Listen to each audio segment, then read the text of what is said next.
in, everybody. Wednesday night edition, Air Tour Sports Podcast. I'm your host, Air Tours. Hope everybody's doing well. Hope everybody's having a great day. And people, we got a very special episode of the pod for you this evening. We are welcoming in BYU head coach Kevin Young. Okay, so obviously, if you follow the channel, if you follow the podcast, you know that, what was it, about three and a half weeks ago, we were in Provo to interview AJ Dybantsa. And we were very lucky. We actually got about 20 minutes with Kevin Young in Provo, in the facility, face-to-face, and we're going to run the interview now. Now, I will, it is worth noting a couple things. One, we were very lucky because he was heading out to the NBA draft combine that day. So obviously, there's a few things that have happened in BYU circles since then. He was at the combine to support Yegor Demon. He obviously himself got a contract extension. We were actually there the day that Brian Santiago, the new AD, was named. And so basically there's a few things that we didn't hit on. We mostly talked about season one, what he learned, bringing in AJ Dybantsa, the team that he has built around AJ. And so I just think it's a really fun interview. Coach Young's a great guy, man. He's just a great guy, young dude, gets it. And most importantly, for what this interview is about, he has built himself a team that I believe can compete for a national championship. So in just a moment, Kevin Young, BYU head coach, joins us on a very special episode of the Aaron Torres pod. By the way, a couple things. One, if you missed the AJ Dybantsa interview, make sure to go back and listen. That's available on Apple, Spotify. We also had Will Wade last week. We've had a few really fun guests on the show, and that is why that you need to make sure that you are subscribed to the Aaron Torres Pod YouTube channel on YouTube. New videos, new clips going up every single day. Our college hoops off-season grade series is ramped up. We've done UConn, we've done Louisville, we've done Florida. BYU's coming up, Carolina's coming up, Kentucky's coming up, Arkansas's coming up. You name it, we're going to hit on all of the big teams. And then obviously as we get into early to mid-July, we'll start talking football because that's when we'll have media days and things of that nature. Also, before we get started, by the way, make sure you're also subscribed on Apple and Spotify as well. Also, before we get started, you already know what I want to say. I want to thank our friends. I want to thank our partners. You already know I want to thank Collie Puffs and ColliePuffs.com. Okay, family-owned company, not far from where I live. I've told you the Collie Puffs story, but Joey, huge sports fan, Rams season ticket holder, he was sitting on the couch one day. He said, you know what? I'm watching all these games. I love sports, but I need a snack that is both healthy but delicious, because my little, I don't want to speak for Joey, but he was there saying, I need something that's healthy but delicious, something my kids are going to love, something I'm going to love. And so he created Collie Puffs. This is the alternative to the crap, unhealthy stuff in your grocery aisle, but the best part is they taste delicious. How are they so healthy? Besides being just a great company, they use, no avocado oil, no grease, all the healthy ingredients that you would want. And so that is why it is time for you to check out Collie Puffs yourself. For more information, you can search ColliePuffs.com, or you can find Collie Puffs at ColliePuffs.com. That's CAULIPUFFS.com. Also, you can get them on Amazon.com. Just search Amazon. That was the search that I was looking for. Search Amazon, and you will find Collie Puffs there as well. So try them. You'll like them. We appreciate Collie Puffs' support. We appreciate your support of the Aaron Torres pod and Collie Puffs as well. Let's not waste any more time. Let's get to Kevin Young, BYU head coach. This interview was recorded in Provo when we were there, so you'll hear some references to the NBA draft. The interview was a couple weeks old, but guess what? All the stuff is still relevant. All of it is important. BYU is still very much a national title contender. We're going to go to Kevin Young right now. All right, so we're here at BYU. We're doing a few interviews today, but I'm joined here by Coach Young. First of all, thank you for having me. I was telling you, these seats are very comfortable. Like, I don't know if we're too casual, if we're not casual enough, but it's the off season. I think you probably feel pretty good about your roster. So first of all, how you doing? And is this too casual? Do we need to sit up and get more serious, or how we doing? Nah, man, it's the off season. We can just kind of chill. Like, this works for me. As long as, now that I'm sitting in these, that's what I'm saying. You know what I mean? The guys are probably falling asleep during the film session, so we might have to. I was actually going to ask you that. When I first sat, I was like, I could see dudes falling asleep in film. And you don't strike me as like a screamer or a yeller, but I feel like this is the first time that you've realized this. It's never been an issue so far? Usually I'm hanging out over there in the uncomfortable seat. Oh, okay. I may have to make some tweaks here. All right, so let's talk couple things. It's the offseason. I want to talk about this coming season, but real quick, last year, first of all, let me ask you this. So I was here in February. You guys went on a nice little winning streak after I left. I don't know how much I had to do with it, but I was just looking through the timeline of this time last year. You get hired April 15th, which is crazy. There's this narrative of you have to take a job as early as possible because of the portal. But I guess what I would just ask is the difference between this time, mid-May 2025 versus mid-May and really April on of 2024, because I don't think people remember how late you got the job, and I would assume how much work you had to put in.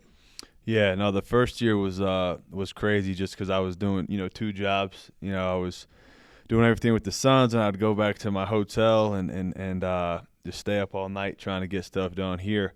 So it was wild. This year was a lot different. I think the way that the portal cycle hit this year was different. It felt like there was just a frenzy sort of out of the gate. I think everybody was mindful of the house settlement. There were some dates that were allegedly supposed to trigger some things, and I think we're all still waiting on that. So I think that caused the cycle to be a little bit different this go around. What would you say year one, like, again, from this time last year to now, what were the things that you learned? Because, I was looking this up. You had been a head coach before, but you had never been in college at any time. And I remember you telling me this time last year, in some ways it was good. You didn't know what you didn't know. You didn't know the quote unquote old era. But I feel like, and I remember talking about this last year as well, as you said, I enjoy learning how to schedule, practice schedules, this, that, the other thing. But what would you say are like the biggest things that you kind of learned here in year one at BYU? Yeah, I think just how to just navigate this job on a day-to-day basis is probably the biggest thing. I mean, the NBA world is so different. There's not a lot of practice time, a lot more, traveling, and obviously a lot more games. So we had to figure out how we could just kind of optimize each day, here. That was probably the underlying thing I took away from this first year. I think too, last off season and in the period of time leading up to the season, I was trying to put out like too many NBA fires that never really came to fruition on the college level. Like, can you? I don't know if it's too personal, but can you share an example? Yeah, just from a tactical standpoint, like some of the stressors that get put on you in the NBA.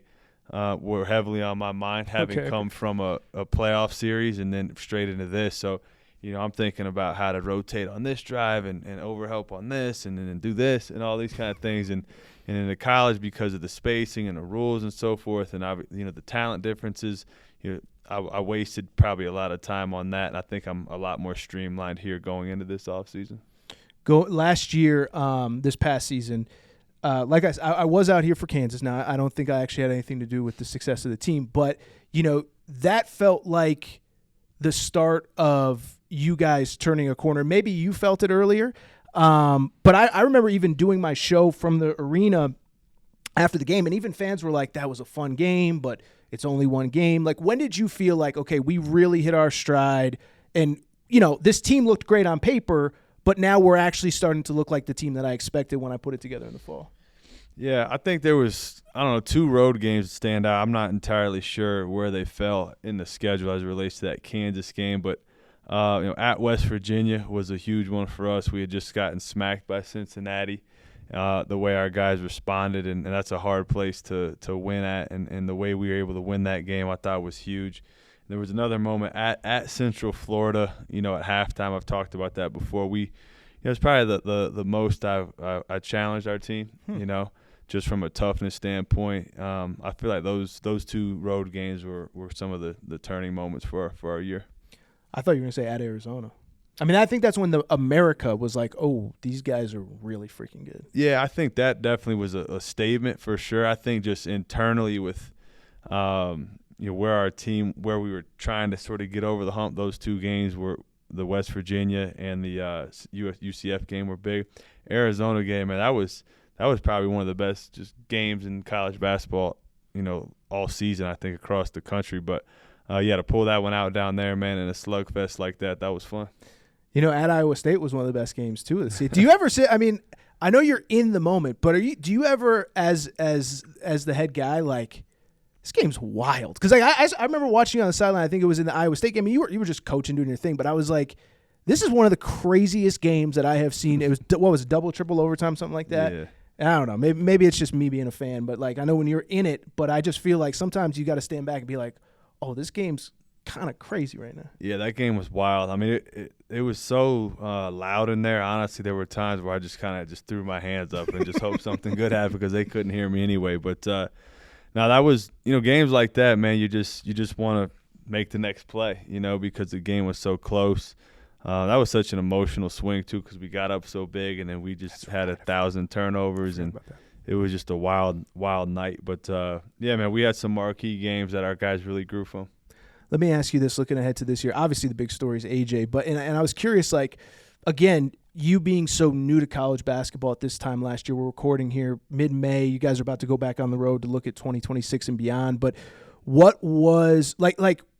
Were you aware? Like, did you know the name AJ Dybantsa before you got to campus? When did you become aware of who he was, and basically like, oh, I want that guy to be part of what we're doing going forward? Yeah, no, I mean, I didn't. I had no reason to really follow, the high school ranks. I barely even followed college when I was in the NBA. But, I'd gotten some rumblings about, Utah Prep, and they were trying to get this kid who was like the number one player, this and that. And then that coincided with me, getting involved with this opportunity. And, so when I first stepped foot on campus, it was during the playoffs. AJ, his parents were touring BYU as part of like learning about Utah Prep. So I flew back specifically to meet with them, and that's kind of where it all kicked off. And then realized that he had worked out with Kevin Durant. So I asked Kev about him when I got back to Minnesota, and so that's kind of where it all started. Sort of coming together. And the more I just talked with him, and I really just liked him as a young man, very likable kid. And we just kind of bonded over the NBA, and it just was like, man, this might work, for both sides. And I think there was I think he was feeling us out. I didn't even know what I was doing on the recruiting. I'm just trying to ask Dunson, like, hey, what should I do next, type of thing. And but no, man, it was a really like organic process the way it all kind of played out, and just excited that he's here. Damn, so that sounds like a intense first date. Like your buddy knows her, and you're like, yeah, what do I say? What is she? What I was gonna ask you a follow up on that. I seem to remember, I could be wrong on the exact timeline, but he took, I believe, 7 visits in 7 weeks. And so I'm just curious. You obviously are preparing for a season. You're doing all the things that you would do in October, November. How much are you paying attention to what he's doing? How much are you trying not to pay attention to it? Because obviously, if you get one of those officials, I mean, Ace, his dad kind of said from the beginning, we're going to cut the list and then everyone's going to have a fair shot from there. But like, how much were you, while he's taking all these other visits, kind of monitoring, or are you not monitoring? Are you trying not to get too invested? How does that all work? Yeah, not monitoring it really much at all. I mean, part of that might just be my, like just my lack of, knowledge of how the whole recruiting thing worked and does work. I'm still continuing to learn, but we're just pretty locked in on what we're doing here, you know what I mean? And just we spent a lot of time, honestly, just prepping for his visit, the type of stuff we want to talk to him about. We have an unbelievable team here in terms of content creation, in terms of, graphics and there's a lot of resources here, and we were trying to really put some stuff together that, we felt like would separate us in terms of knowing that he was going on all these other visits, and what could we say that would kind of make us stand out, which we feel like we have a lot to offer. And, that was a fun process to kind of think through all that stuff. So you got to get on a plane to go to the Combine, so we'll keep it quick to a couple more questions. But I was going to ask you, so the Final Four this year, I actually asked John Shire this about once he knew that he had Cooper Flagg, it felt like he was very intentional about how he built around Cooper Flagg. And I would be curious, the meetings that you guys had, or once AJ commits, first take, whatever, maybe you guys knew before, I don't know, but like what does then, because it's like a challenge, but it's a fun challenge of, we get this very small window with this very special talent. It's not to disrespect all the other talented guys that you have in the building, but I would assume that there was a very intentional process in terms of how you wanted to build around AJ's specific talent. Yeah, no, there was a lot of discussion about that. Kind of continues to be as we can fill out the roster. Even though we're more, we got our heavy hitters accounted for. But, we wanted, we felt like we kind of looked at it and said, how young do we want to be? How old do we want to be? And so we opted more for experience. We opted for, play style. We got guys that can, space the floor and knock threes down and can guard. Those were kind of the characteristics we were going out and looking for.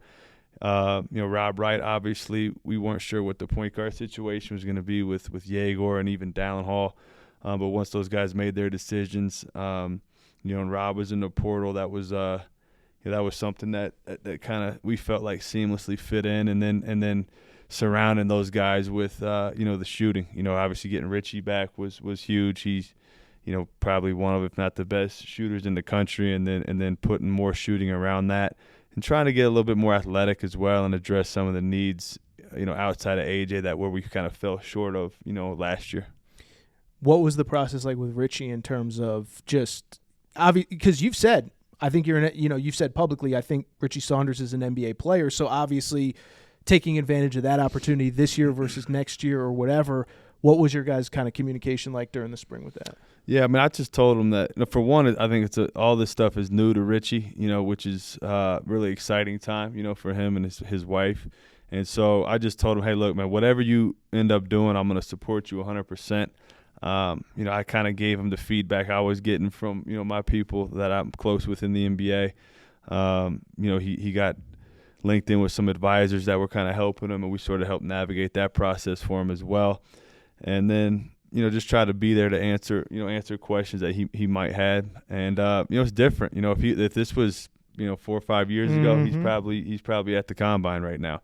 But he's in a good spot here. He's got some great opportunity. I think, playing alongside AJ, I think will help elevate his, exposure, number one, and game, number two. It's like when you have a year that he had, first team all league. I do think now you see AJ coming in, you're like, okay, how does this impact me? So we had a lot of conversations, and I drew a lot of comparisons to when I was with the Suns when we traded for Kevin Durant mid-season. I'll never forget the game. We were in Chicago shortly after, and Book ended up getting like 3 wide open catch and shoot threes.